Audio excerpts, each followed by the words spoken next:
When we think of Iraq, we may often envisage vast deserts, sprawling oil fields, conflict, gunfire, explosions, casualties, displaced refugees, and the spectre of terrorism.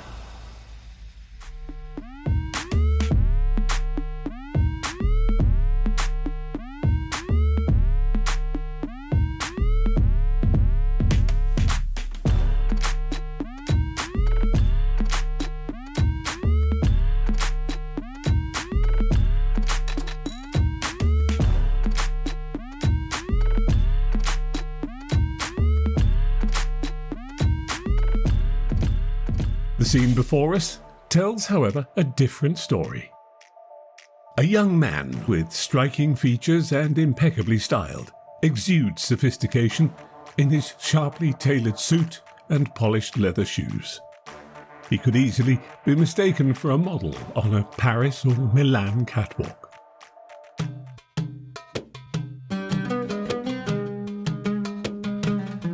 This is a street in Erbil, a city in northern Iraq, a country once known as one of the most dangerous in the world. Arranging a meeting with the gentleman of a group called Mr. Erbil isn't easy. Since their social media debut in 2015, Mr. Erbil has garnered massive international attention, with media outlets requesting interviews daily. Their popularity is no surprise. In a country often associated with war and conflict like Iraq, where cities like Mosul were under the grip of ISIS at the time, these young men, with their impeccable style, do rather stand out. In sharp suits and polished shoes, they exude an air of sophistication, reminiscent of international fashion weeks. This stark contrast between the war-torn region and their stylish appearance is both intriguing and attention-grabbing. It's not about only just dressing and walking the street, as I said. It is about our message is more than that. So your clothes can be really nice on daily basis as well, and you don't need to pay a lot of money. Again, also from the local market as well, you can get clothes and then you can wear it and look smart as well. This is for your daily life. Each outfit showcases unique details that reflect the individual identity and personal style of each man. From inner shirts, jackets, vests, ties, pocket squares, shoes and accessories, to their hairstyles and beards, every element is carefully chosen. While they wear Western-style clothing, their outfits incorporate a touch of Kurdish flair, complemented by their distinct features and the characteristic demeanour of young men from the mountainous regions of northern Iraq. This combination makes each member of the group stand out in a captivating way. From the serious and trustworthy look of a formal suit, to the approachable gentleness of a floral patterned ensemble, or the mysterious allure of a dark casual suit, each member of Mr. Erbil has a distinct fashion identity. They also proudly showcase their Kurdish heritage by wearing traditional attire on certain occasions. This unique blend of styles makes each member of the group stand out. Flattering, it's amazing. Like still now, it's a little bit dream. I mean, it's amazing. Not expecting it at all. Why? We didn't plan it, to be honest. We wanted something different here, but it went out, it went viral. Like everyone's talking about us, and everyone wants more and more, and that gives us a lot of motivation. In February 2016, a group of young men in their late 20s gathered at the Citadel Square in Erbil, in the Kurdistan region of Iraq, to form Mr. Erbil. More than just a fashion collective, Mr. Erbil is a social movement dedicated to promoting Kurdish identity and heritage on the global stage. The Kurds are the largest ethnic group in the world without a homeland of their own. The Kurdish Institute of Paris states that approximately 28 million Kurds live in parts of Turkey, Iran, and Syria. Additionally, nearly 8 million reside in Iraq. During President Saddam Hussein's rule, the Kurds in Iraq were isolated from the outside world, subjected to severe oppression and brutal suppression, including chemical weapon attacks and the burning of their homes. Under Saddam Hussein's 24-year regime, every Kurd experienced hardship and trauma, including all the members of this gentleman's club. Everyone in the streets, if you ask them, they had a sad story to tell. All of us went through a rough time. And at this stage, we said, let's forget about it. You know, we had a sad story, a sad memory in our mind. But again, if you just think about the past, what happened is in the past. We have to step into the new life and make the future as bright as we can do it. In 2003, the United States invaded Iraq, successfully overthrowing Saddam Hussein, a longtime enemy of the Kurdish people.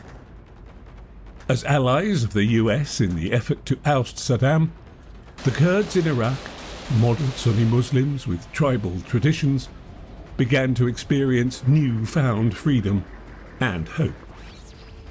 The Iraqi Kurds gained control over a vast oil-rich region in the north and established a semi-autonomous state known as the Kurdistan Regional Government. They formed their own parliament, military forces and capital in Erbil.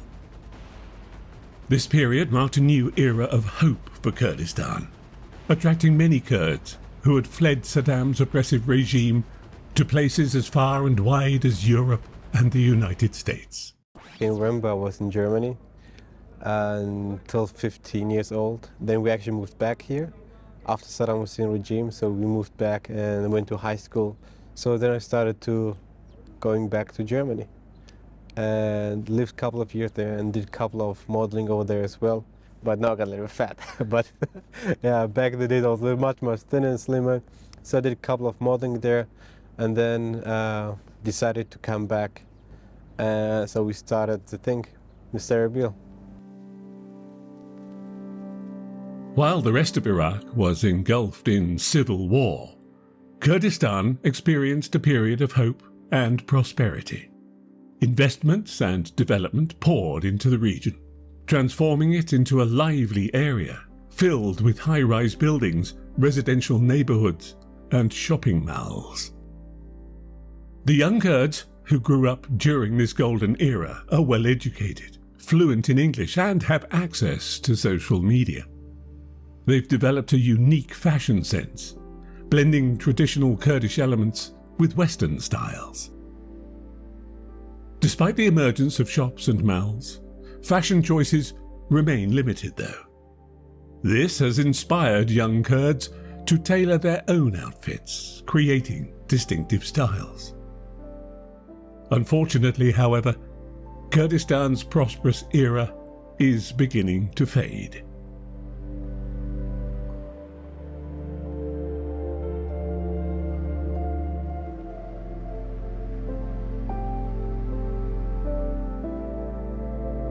In 2014, the United States withdrew its troops from Iraq, leaving the country vulnerable to sectarian civil war and the rise of ISIS.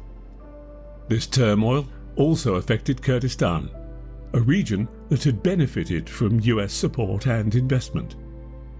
On top of these challenges, the Kurds in Kurdistan continued to face internal political divisions and strained relations with the central government in Baghdad, which often withheld Kurdistan's share of the national budget. Coupled with a historic plunge in global oil prices, Kurdistan's economic prosperity began to decline. Investment slowed, unemployment rose, and many were forced to seek refuge abroad or join the Peshmerga to fight ISIS. Amidst these difficulties, a group of young men, including stock market professionals, lawyers, musicians, and marketers, came together to form Mr. Erbil. the family needed me. And basically, even if I didn't take the gun and fight against them, but just stood there as a family member beside my family, it's a huge motivation for the family and gives them something, a little hope. And when I came back and done that, then I saw my friends from the high school again, and catching up old friends, see how they are. And unfortunately, everyone were very sad about the situation.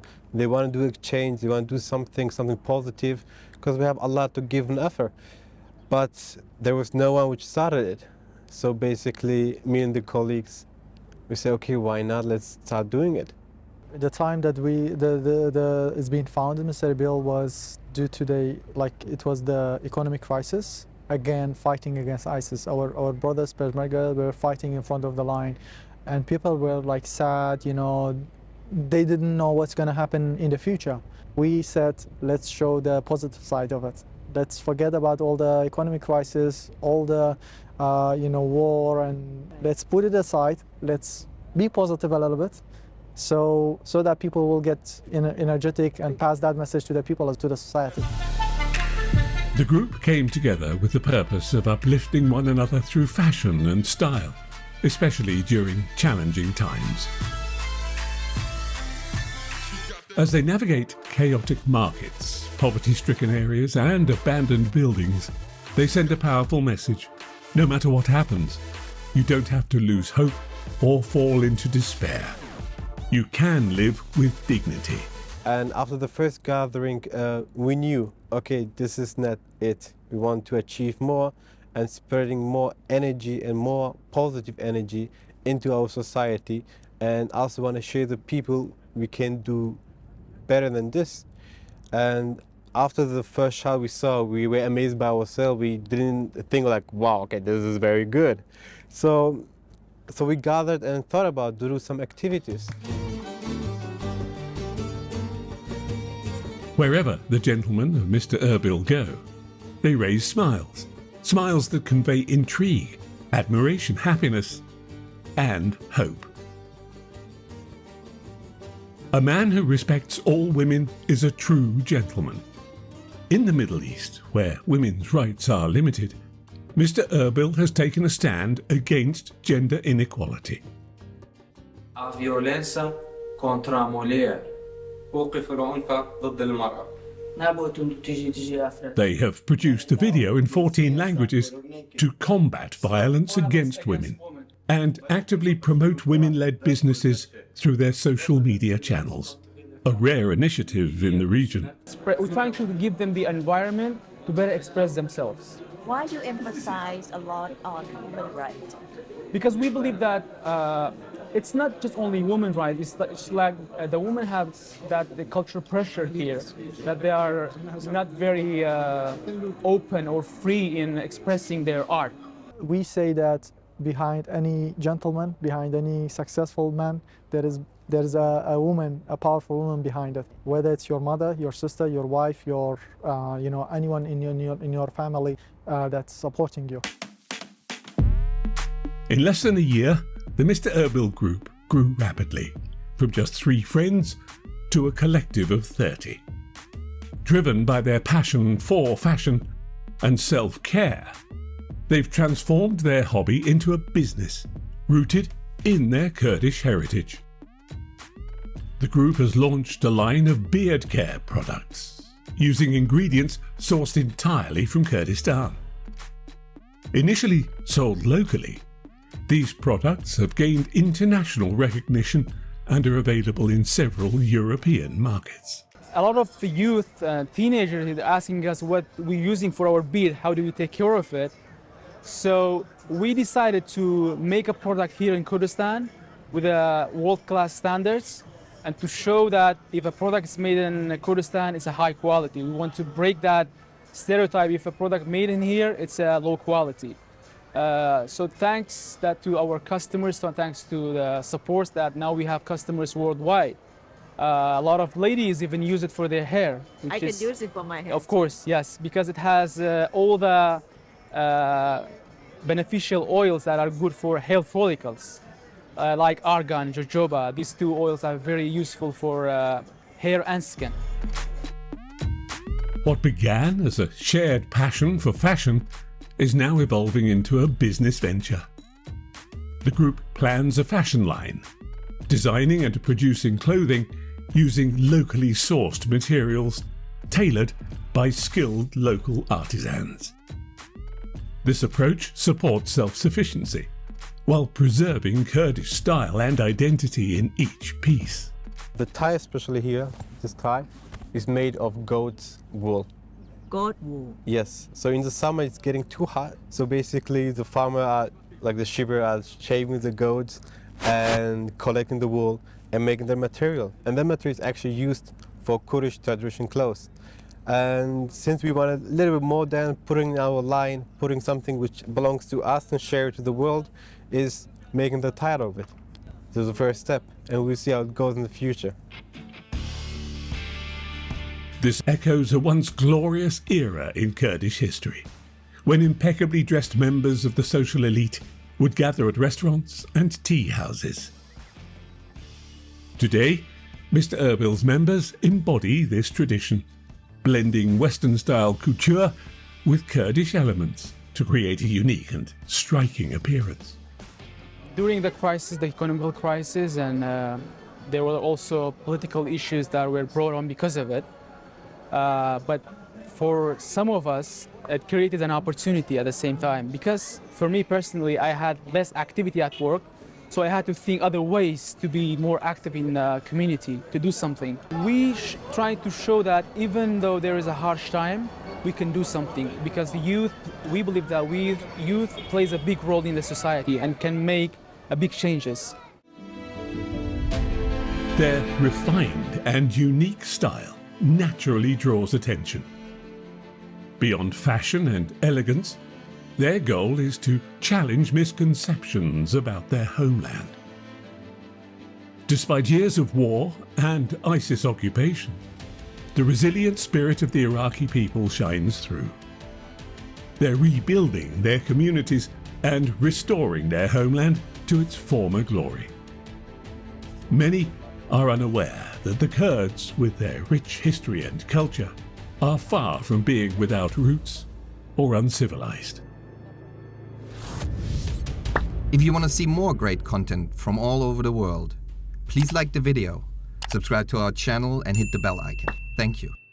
Erbil is one of the oldest city in the world that lives continuously, people lived in it. So that's why we take you here, so that we will show the people as well. Erbil is a historical places that you should see. Erbil has a lot of beautiful historical places that it's worth to visit it and then see it. The group chose Citadel Square, the symbolic heart of Erbil, as the stage for their public debut. A UNESCO World Heritage Site, the ancient citadel stands as a testament to the rich history and culture of the Kurdish people. By selecting this significant location, the group emphasizes the enduring legacy of the Kurds, who have called this land home for millennia.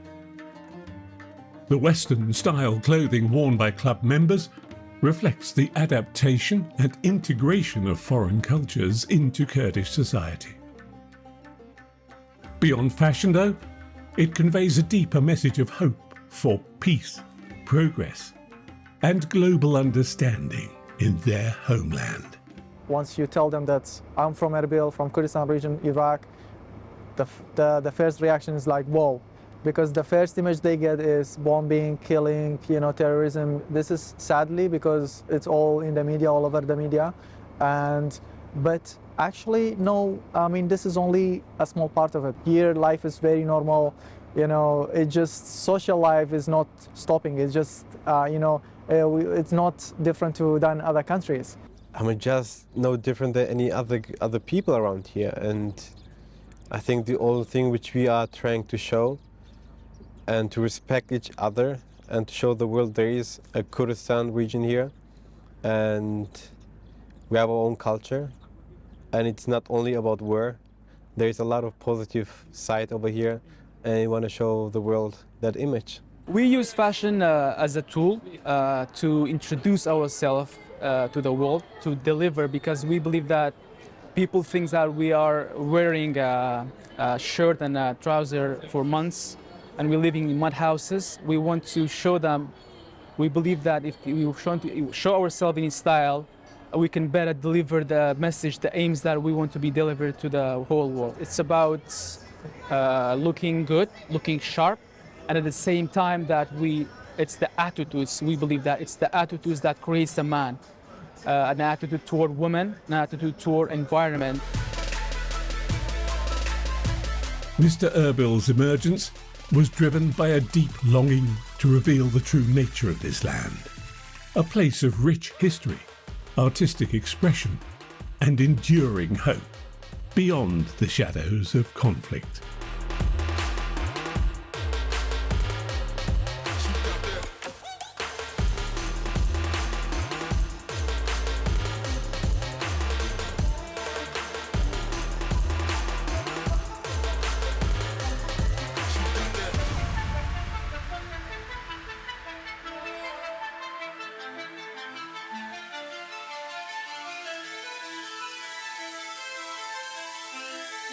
Okay.